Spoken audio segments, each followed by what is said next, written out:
Soggetti che hanno dei precedenti specifici sono stati attenzionati altre volte nel corso dell'attività portata avanti dai carabinieri della compagnia di Conegliano, ma anche di altre province, e sono stati tratti in arresto in esecuzione di ordinanza di custodia cautelare in carcere emessa dal GIP della Procura Distrettuale di Venezia. Si tratta di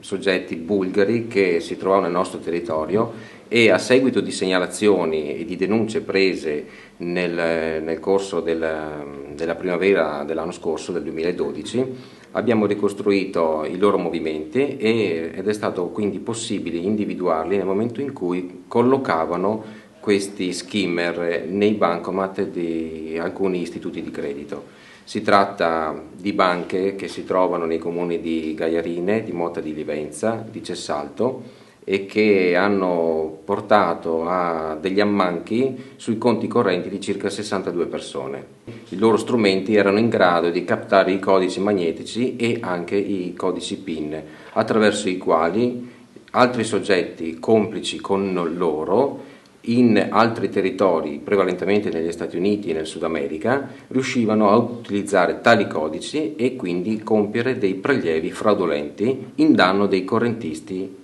italiani.